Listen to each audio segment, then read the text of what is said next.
Hello and a very warm welcome to my new blog. আশা করি আপনারা সবাই খুব খুব ভালো আছেন আর সুস্থ আছেন। দেখতেই পাচ্ছেন বাইরের ওয়েদারটা কি সুন্দর, it's a beautiful bright sunny day. আর আমি চলে এসেছিলাম কিচেনে লাঞ্চের প্রিপারেশন করব বলে। তো আমি যে ডিশটা বানাচ্ছিলাম সেটার রেসিপি আমি পেয়েছিলাম অনলাইন থেকে, তাই ভাবলাম আজকে একটু ট্রাই করে দেখা যাক। তো এটার জন্য বেসিক্যালি কিছুই না, চিকেনটাকে একটু দই দিয়ে, জিঞ্জার গার্লিক পেস্ট দিয়ে আর লবণ দিয়ে ম্যারিনেট করে রাখতে হয় ফর মিনিমাম 30 মিনিটস, ম্যাক্সিমাম আপনারা যতক্ষণ রাখবেন ততই ভালো। তারপর ফর দ্য ফার্স্ট স্টেপ চিকেনটাকে না একটু ভালো করে কষিয়ে ভেজে তুলতে হয়। তাই আমি প্যানটা গরম করে নিয়েছিলাম আর এখানে ঢেলে দিচ্ছি ম্যারিনেটেড চিকেন। আমি চিকেনটাকে ম্যারিনেট করে রেখেছিলাম আগের দিন রাতে। তো যখনই আমি চিকেন রান্না করি আমি আগের দিন রাতেই ম্যারিনেট করে রাখার চেষ্টা করি। আর এখানে এখন আমি চিকেনটাকে কষিয়ে নেব। তো যখন আমি চিকেনটা কষাচ্ছিলাম তখন হঠাৎ করে আমার একটা জিনিস মনে পড়লো যে আর কিছু মাসের মধ্যেই আমাদের ইউকেতে 2 বছর কমপ্লিট হয়ে যাবে। তো তখন আমার এটা মনে হচ্ছিলো যে যখন আমি ইউকেতে ফার্স্ট টাইম এসেছিলাম সে সময় আমরা কত মেমোরিজ বানিয়েছিলাম, লাইক ফার্স্ট জন্মদিন, ফার্স্ট অ্যানিভার্সারি, ফার্স্ট ঘুরতে যাওয়া, ওর ফার্স্ট নার্সারিতে যাওয়া, এক্সেট্রা এক্সেট্রা। আর এইসব মেমোরিজ আমার জন্য খুবই প্রিশিয়াস। তাই ভাবলাম আজকে এই মেমোরিজগুলো আমি আপনাদের সাথে একটু শেয়ার করব। So here's a small trip down the memory lane. এই ভিডিওটা আমি সেই দিন নিয়েছিলাম যেদিন আমরা ফার্স্ট ইউকেতে ল্যান্ড করে হোটেলে জাস্ট চেক ইন করেছিলাম। ওটা আমাদের জন্য খুবই একটা নিউ এক্সপিরিয়েন্স ছিল। আর তখনও আমি ব্লগিং বা এসব কিছু স্টার্ট করিনি। তো জাস্ট আমি ভিডিওটা এমনি আমাদের মেমোরিজ ক্যাপচার করার জন্য নিয়েছিলাম। How does Daddy sleep? Sure.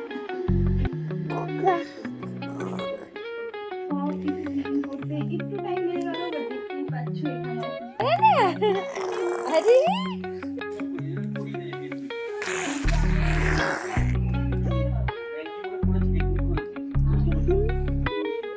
আমার একটু মিটিং আছে, তো মিটিং একটু লেট করে ফেলে আমরা একটু লেট করে না ওইদিকে অনেক কিছু সকালে এখানে যেতে পারতাম, একটু লেগে আছে আমাদের।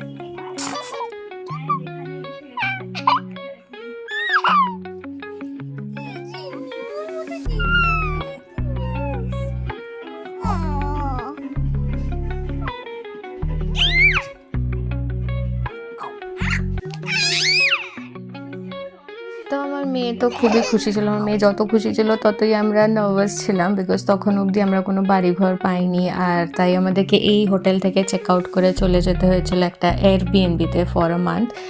আর এই যে ওই এয়ারবিএনবি, আর সেখানে আমার মেয়ে দেখাচ্ছে যে ওর বাবা কিভাবে নাক ডেকে ঘুমায়।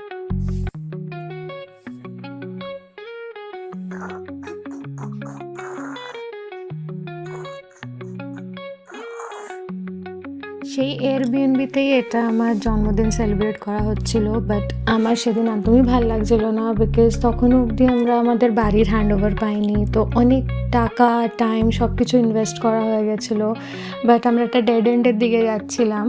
তাও সৌভিক বললো যে না, জন্মদিনটা সেলিব্রেট করতেই হবে, এখানে কি ইউকেতে এটা তোমার ফার্স্ট জন্মদিন, তাই ছোট করে হলেও একটু জন্মদিনটা আমরা সেলিব্রেট করেছি।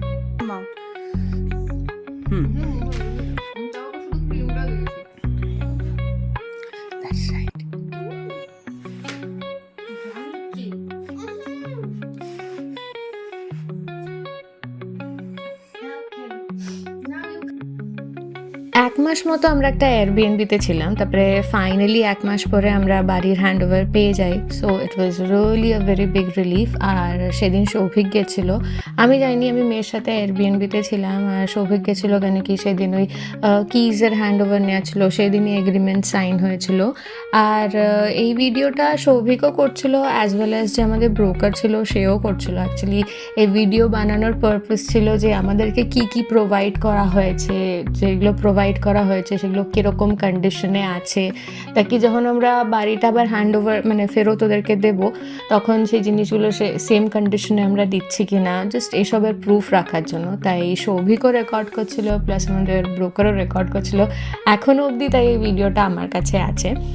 আর আমরা নিয়েছিলাম একটা 2 BHK, কেন কি যদি তোমাদের বাচ্চা থাকে তখন এখানে 2 BHK নিতেই হয়, তাই আমরা 2 BHK নিয়েছিলাম। প্লাস আমাদের 2 BHK সাথে একটা রিসেপশন হলও পেয়েছিলাম। করেছিলাম। মানে রিসেপশন হলের কনসেপ্ট এখানে হচ্ছে যে যদি তুমি গেস্ট আসে তাদেরকে তোমরা ওই রিসেপশন হলে রিসিভ করবে অ্যান্ড অল। আর এটা হচ্ছে আমাদের হল রুম, মানে সিটিং রুম। এখানেই ওরা সব ফার্নিচার আমাদেরকে দিয়ে দিয়েছিলো। তারপরে অনেক প্রবলেম হয়েছিল ফার্নিচার অ্যারেঞ্জ করতে, কেন কি এখানে তো লেবার বা হেল্পিং হ্যান্ড পাওয়া খুব মুশকিল।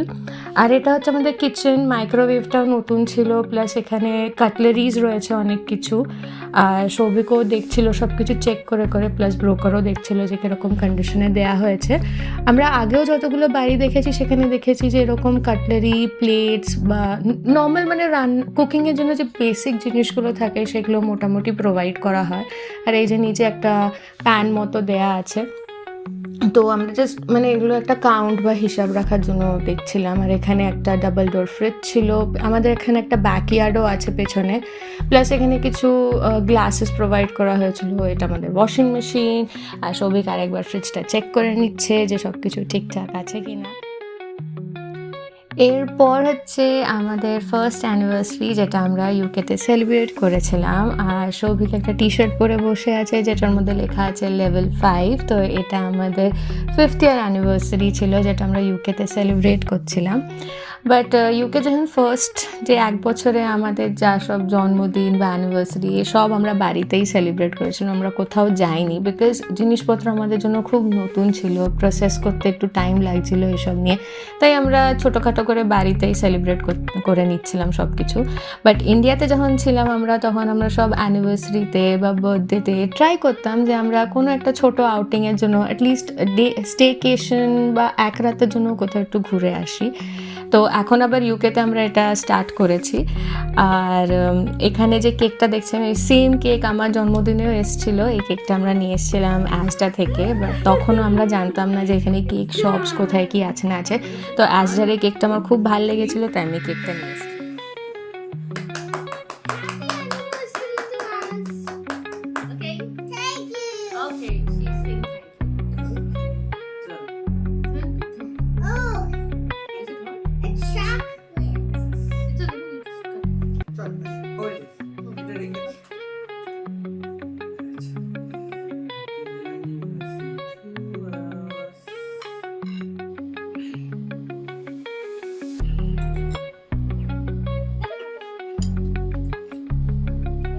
ছিলাম তখন আমরা অনেক প্ল্যান করতাম যে যখন আমাদের 5th ইয়ার অ্যানিভার্সারি হবে তখন আমরা এটা বেশ বড় করে সেলিব্রেট করব, মানে ওই ফ্রেন্ডস ফ্যামিলি সবাইকে ইনভাইট করে আমরা এই দিনটা সেলিব্রেট করব সবার সাথে। But destiny had other plans, আমাদেরকে চলে আসতে হলো ইউকেতে।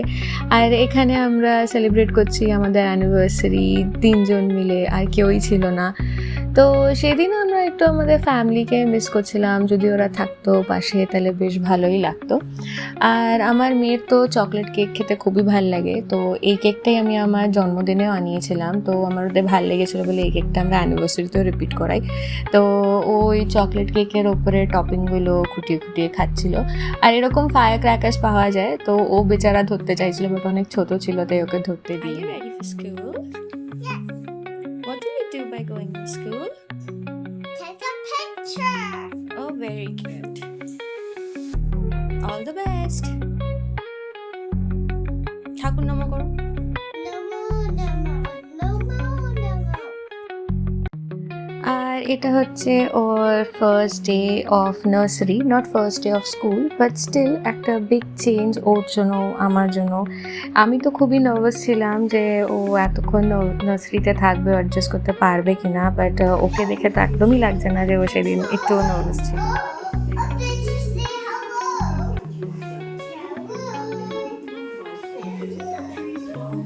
আর ওইদিকে প্যারেন্টস রুমে সৌভিক বসেছিল, আমরা অ্যাকচুয়ালি ওয়েট করছিলাম ওর অ্যাডমিশন প্রসেসটা কমপ্লিট করার জন্য। Okay. You got an orange? Yes, you can take, and you can take fruits out of school. It's okay.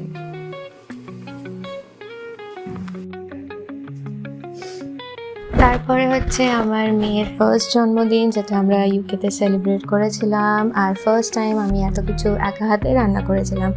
বেশি কিছু করিনি, 7 রকম ভাজা ইনক্লুডিং স্টাফ পমফ্রেট ফ্রাই, তার সাথে করেছিলাম ভেজ ডাল যেটার মধ্যে পনির ছিল, আমার মেয়ের এটা খুবই ভালো লাগে।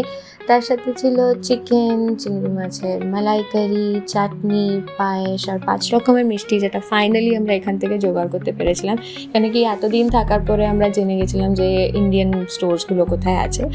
আর এবার ওকে আমি এখানে বলছিলাম যে আমি কেক, এটা রাইস কেক, এটাকে একটু কেকের মতো কাটো, বাট অবভিয়াসলি ও অতটা বুঝতে পারছিল না, দিয়ে তাই ওকে আমি তখন একটু হেল্প করে দিচ্ছিলাম এই কেকটা কাটার জন্য।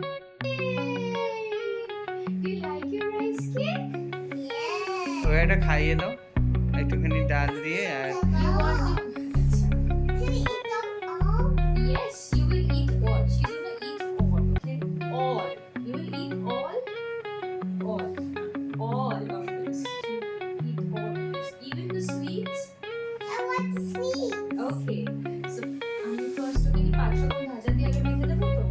ডাল আর 5 রকম ভাজা একসাথে মাখো। First. আর এখানে আমি আমার মেয়েকে ডাল দিয়ে আর সবকটা ভাজা দিয়ে একটু ভাত মেখে খাওয়াচ্ছিলাম। তো সেদিন না একটা কথা বেশ আমার মনে পড়ছিল যে আমার মেয়ের যখন ফার্স্ট জন্মদিন হয়েছিল দিল্লিতে, তখন আমার মম ড্যাড চলে এসেছিলো। তো ওর ফার্স্ট ইয়ারের জন্মদিনে সব রান্না আমার মা করেছিল, পায়েসটা আমার মা করেছিল, আমি জাস্ট কি একটু খুন্তিটা নাড়িয়ে এসেছিলাম, আমি অত ভালো রান্না তখন পারতাম না। দিয়ে তারপরে সেকেন্ড ইয়ারের যখন জন্মদিন ছিল তখন সব কিছুই নবদ্বীপে হয়েছিল, তখনও আমাকে বেশি কিছু করতে হয়নি। আর থার্ড ইয়ারের জন্মদিনের সময় আমার মম দিল্লিতে চলে এসেছিলো, দিয়ে আমাকে হেল্প করেছিল। আমি সে সময় রান্না করেছিলাম, বাট আমার মম আমাকে একটু হেল্প করেছিল। আর ফাইনালি আজকে আমি সব কিছু একা হাতে করেছিলাম এইবারের জন্মদিনে। আমি তো মানে একটু নার্ভাসই ছিলাম আমি সব কিছু করে উঠতে পারবো কিনা, বাট ফাইনালি আমি সব কিছু করে ফেলেছিলাম। আর এখানে আমি আমার মেয়েকে যা যা আমি রান্না করেছিলাম সেগুলো অল্প অল্প করে ভাত দিয়ে টেস্ট করে খাওয়াচ্ছিলাম। আর ওর আবার মাছ খেতে খুব ভালো লাগে, তাই আমরা অনেক খুঁজে ওর জন্য এই পমফ্রেট ফিশটা নিয়ে এসেছিলাম, যেটাকে আমি স্টাফ করে তখন দিয়েছিলাম। তো এখানে আমি ওকে যখন সব কিছু খাওয়াছিলাম ও বেশ ভালো করে আমাকে রিভিউ দিচ্ছিল যে কোনটা কীরকম হয়েছে, ওর কোনটা ভাল লেগেছে। আবার এটাও বলেছিল যে ও পুরোটা খেয়ে নেবে, তো এটা শুনে আমার খুবই ভালো লেগেছিলো। আর ফাইনালি পায়েস, বাঙালির জন্মদিনে পায়েস ইজ ভেরি মাস্ট। তো আমি কিছুটা গোবিন্দভোগ চাল আবার উঠিয়ে রেখেছিলাম, যাকে সেই দিন আমি ওর জন্য মানে পায়েসটা বানিয়ে দিতে পারি। দিয়ে এটা কার জন্য? ওর জন্য Was your lunch menu? I want them. She liked it. Now it's your turn. ইউকেতে এটা আমার সেকেন্ড দুর্গাপুজো, আর এটা আমরা সেলিব্রেট করেছিলাম লন্ডনে। ইউকেতে আমি আমার ফার্স্ট দুর্গাপুজো সেলিব্রেট করতে পারিনি, বিকজ আমার তখন কোভিড হয়ে গেছিলো, আর আমার কোভিড হওয়ার পরে আমার মেয়েরও কোভিড হয়ে গেছিলো। দিয়ে দুর্গাপুজো সেলিব্রেশনের পরে এটা হচ্ছে লক্ষ্মী পুজো, যেটার জন্য আমি প্রিপারেশন নিচ্ছিলাম। তো একটু ডেকোরেট করেছিলাম সেই টাইমে, এটা একটা স্টাডি টেবিল ছিল, সেটাকে আমি ঘুরিয়ে দিয়ে সব একটু ডেকোরেট করেছি, মানে একটু মন্দির মন্দির ফিল আনার জন্য। তো যখন আমি মুম্বাইতে থাকতাম আমার বাড়িতে লক্ষ্মী পুজো বেশ বড় করে সেলিব্রেট করা হতো। আমার মা আর আমি উপোস করে থাকতাম, মা সকাল থেকে ভোগ রান্না করতো, আমি আলপনা দিতাম আর মাকে হেল্প করতাম। তো এখানে তো আলপনা দেওয়া পসিবল না, আমি দিল্লিতে পর্যন্ত আলপনা দিয়েছিলাম, বাট এখানে দেওয়া ইজ নট পসিবল বিকজ এখানে সব জায়গায় কার্পেট লাগানো আছে। তাই আমি কী করেছিলাম, আলপনার স্টিকার নিয়ে এসেছিলাম, দিয়ে সেটা সেলোটেপ দিয়ে ওখানে স্টিক করে দিই। অ্যাকচুয়ালি তখন অব্দি অনেকটা টাইম হয়ে গেছিলো, তো আমরা মোটামুটি ইনফরমেশন পেয়ে গেছিলাম যে এখানে কোথায় মন্দির আছে, কোথায় ইন্ডিয়ান গ্রসারি স্টোর্স আছে। তো এখানে যেখানে হিন্দু টেম্পল আছে তার অপোজিটেই একটা দোকান আছে যেখানে এরকম মানে পুজো রিলেটেড জিনিসপত্র পাওয়া যায়। তো আমরা ওখান থেকে সব ডেকোরেশনের জিনিস টিনিস সব নিয়ে চলে এসেছিলাম, দিয়া এগুলো সব ওখান থেকে আমরা নিয়ে চলে এসেছিলাম। আর বাট এখানে ফুল পাওয়া যায় না, ফুল বা মালা এগুলো এখানে পাওয়া যায় না। এটার জন্য ওই টেস্কো বা M&S এসব জায়গা থেকে গিয়ে ওইটা নিয়ে আসতে, কী বলে, বুকে নিয়ে আসতে হয়। তারপরে সেখান থেকেই ফুলগুলো নিয়ে যদি মালা বানাতে পারো মালা বানাও, না তো আমার মতো নর্মালি যদি ডেকোরেট করতে হয় নর্মালি ডেকোরেট করো। তো সেদিন এটা ডেকোরেট করতে করতে আমার মনে পড়ছিলো যখন আমার মা ভোগ বানাতো, তো তারপরে আমি আমাদের নেবার্সের কাছে যেতাম, 4-5 জন এরকম ছিল যাদের বাড়িতে আমি গিয়ে ভোগটা ডিস্ট্রিবিউট করে আসতাম। তো তারপরে ওরা না আমাদেরকে প্লেটটা দিওয়ালিতে ফেরত দিত, কেন কি দিওয়ালিতে মুম্বাইতে বা মহারাষ্ট্রায় লোকেরা বাড়িতে অনেক ফারসান জিনিস মানে শুকনো খাবার বানায়, যেরকম বেসনের লাড্ডু, কারিঞ্জি, তারপরে চাকলি, চিবড়া, এগুলো অনেক কিছু বানায়, plus kaju katli, not to forget.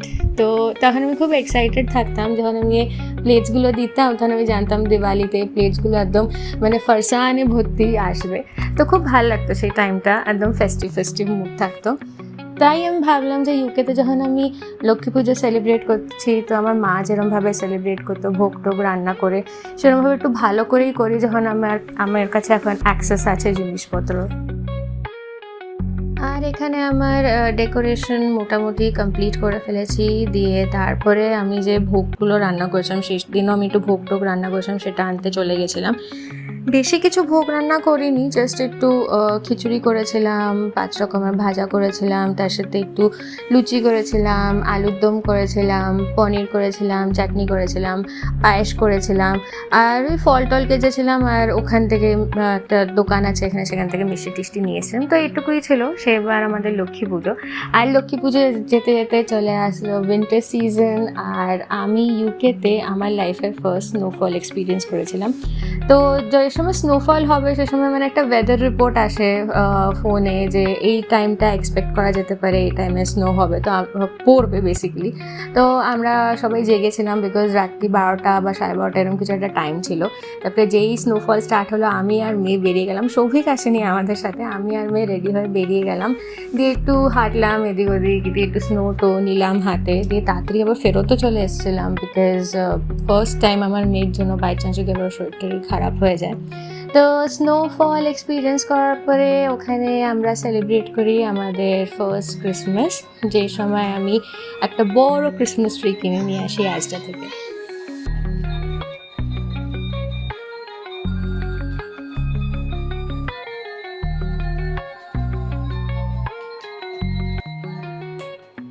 R finally এটা হচ্ছে আমাদের ইউকের ফার্স্ট ট্রিপ। আমরা গেছিলাম এডিনবারা, স্কটল্যান্ডে। আর আমরা গেছিলাম বাই এলিনিয়ার, ট্রেনে করে গেছিলাম আমরা। খুব ইজিলি পৌঁছে যাওয়া যেতে পারে, 1 ঘন্টা বা 1 ঘন্টা 15 মিনিট লাগে। তো ফার্স্ট যখন আমরা এডিনবারা যাই তখন আমরা জুতে একটু গেছিলাম আর ক্যাসেলে গেছিলাম, বেশি কিছু ঘুরিনি, বাট তাও ট্রিপটা বেশ ভালো ছিল। আর এটা হচ্ছে এডিনবারার জু। আর এখানে আমরা মেয়ের জন্য নিয়েছিলাম একটা স্ট্রোলার, কেন কি অনেকটা হাঁটার ছিল, তাই ভাবলাম স্ট্রোলার নিয়ে নিলে ভালো হবে ওর জন্য।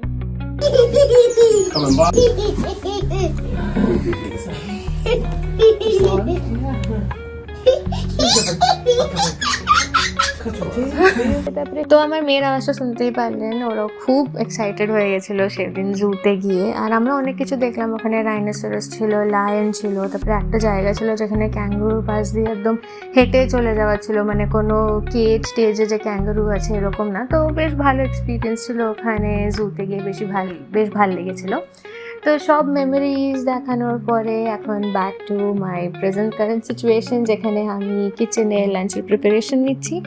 আর এখানে আমি চিকেনটাকে ভালো করে কষিয়ে এবার ভেজে তুলে নিয়েছি একটা প্লেটে।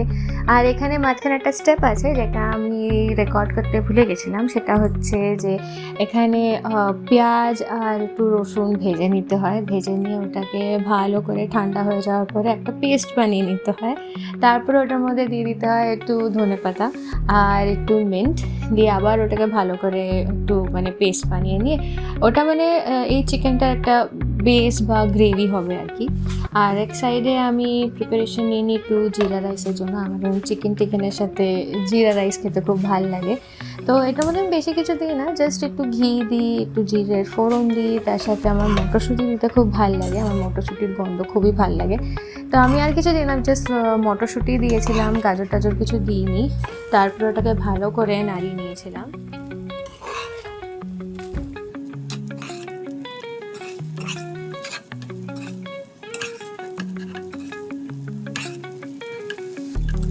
মটরশুঁটির সাথে রাইসটাকে ভালো করে মিক্স করে নেওয়ার পরে আমি এটার উপর দিয়ে একটু ধনেপাতা ছড়িয়ে দিই। আমার কাছে একটা সিজার আছে যেটা দিয়ে ডাইরেক্টলি আমি ধনেপাতা এরকমভাবে কেটে ছড়িয়ে দিই। আমার আবার জিরা রাইস বা এরকম কোনো ডিশ যদি হয় আমার একটু ধনেপাতা উপর দিয়ে ছড়িয়ে দিতে ভালো লাগে। দিয়ে ধনেপাতা ছড়ানোর পর ওটাকে আরেকবার ভালো করে মিক্স করে আমি এটাকে রেখে দেবো সাইডে। তো এরম রাইস যদি কুক করা থাকে বা হাফ কুকও একটু যদি করা থাকে তাহলে খুব ইজিলি এরমভাবে জিরা রাইস বানিয়ে নেওয়া যেতে পারে। তো আমি এরকম চিকেন টিকেন হলে বা পনির টনির বানাই যদি কষিয়ে টষিয়ে ভালো করে, তখন এরমভাবে তাড়াতাড়ি একটু কুইকলি মটরশুঁটি দিয়ে জিরা রাইস বানিয়ে নিই।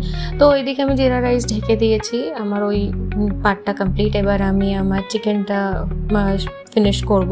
তো এটার জন্য আমি প্যানের মধ্যে জাস্ট একটু জিরে ফোড়ন দিয়েছিলাম, আর কিছু লাগেনি। আর একটু তেলের সাথে আমি ঘি মিক্স করে দিয়েছিলাম, ঘি বা বাটার কিছুই দেওয়া যেতে পারে। তারপরে যে পেস্টটা বলেছিলাম যেটা আমি মানে রেকর্ড করতে ভুলে গেছিলাম, সেটা হচ্ছে একটু পেঁয়াজ আর রসুন ভেজে সেটাকে ফার্স্ট পেস্ট করে নিতে হয়। তার মধ্যে দিয়ে দিতে হয় একটু ধনেপাতা আর মিন্ট লিভস খুব কম দিতে হয়, বেশি দিতে নেই, জাস্ট ফর ফ্লেভার।